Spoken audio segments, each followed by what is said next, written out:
I'm going to go ahead and make some raspberry almond granola, and for that recipe you're going to have your 16 cups of rolled oats, not quick oats, and I have that already pre-measured into my big bowl, and 2 cups of almonds and dates and some raspberry puree. So we have 2 cups of raspberries in their juice all pureed up, and we're going to add some oil to this raspberries. So we have all our liquids to combine together. So we're going to add a 1/2 cup of vegetable oil. Now you can use applesauce, but I want you to understand the difference between when you add the fat to it, it will make it easier to chew. So I want you to kind of experiment with that at home. So this one we're going to add a little bit of oil. I've tried this recipe without oil, and it's just pretty tough. And in fact, this recipe used to have quite a bit more oil, and if fat is not a problem in your diet, if you need more omega-3, please use canola oil. You'll have a high omega-3 content, and it'll be very valuable for you. And of course, breakfast is the meal that you want to add all those nutrients to. So I'm just going to stir the oil in there, and while we're doing that, we'll just set that aside. Actually, we'll go ahead and add our dry ingredients to our oats. So I have 2 cups of chopped dates. Dates help sweeten this. Raspberries are quite tart, and we're going to add dates so we don't have to add too much sugar. And in fact, as your taste buds grow and change as you get healthier, you can reduce the sugar to just keep reducing it, and you don't even have to have it in there. But it does kind of help brown it. We have 2 cups of almonds. Almonds are great, high in tryptophan and have calcium in there. Our raw sugar, again, just that to taste. And the pumpkin seeds are optional, but they're high in zinc and nutrients there for us. And a little bit of sea salt. All right, so we're going to go ahead and I like to stir the dry ingredients first, just to make sure we don't end up with a lump of almonds in one spot and dates in the next. All right, just a little bit of a mix. It doesn't need to be too much. The other granola that we made had flour, and so it had to be mixed quite well. This one will get mixed when we add the raspberries to it. So we'll go ahead and add the raspberries. And get all those out.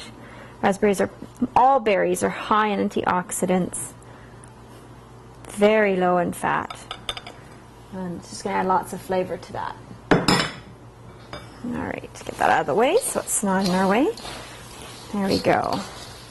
Red raspberries doesn't add so much color. It's very pretty. This granola will actually be just a little bit pink, and it's quite nice that way. Again, we want to make sure we get it nice and evenly mixed. If there's dry parts in there, it won't brown nicely, and you will have lumps and stuff in your granola. So let's get that. One of the reasons I like the pumpkin seeds there is that little bit of green. So you got some red and some green. I guess you could call it Christmas granola. But it won't be this bright a red once you draw it, cook it in the oven, bake it in the oven. There we go. You don't want to try and increase the baking time of the granola. The slow baking helps to texturize tenderize, I should say, the granola. So you don't want to rush the baking. So right around the 300 degrees, 325, 275. It depends on how hot your oven is. You want to brown it. It should take, 45 minutes to an hour or so to do your granola, depending on how thick you put it in the pan. I'm going to show you putting it in the pan here so that you can see how thick to put it. All right, that's looking pretty good. There we go. All right, so we'll just go ahead and wipe my hand just a little bit, and we'll go ahead and put it in this pan. I just want to show you how full to do the pan. All right. I'm going to try and do this without making a great big mess. And see, it's about not quite ½ an inch thick. You don't want to see any pan, especially around the edges. Granola tends to brown around the edges, so if anything, you can leave little holes in the center, but make sure you kind of build it up on the sides. Where I find that granola tends to burn on the edges quicker. Even cookies do. Opposite to a frying pan where your center is the hottest. going to look about like that. And then we'll fill the rest of our pans here later, and we'll show you it when it's all baked. Here's our granola, all nice and toasty brown and done. Of course, this is our raspberry almond granola, and this is only half of the recipe, don't forget. The other half is actually still cooking.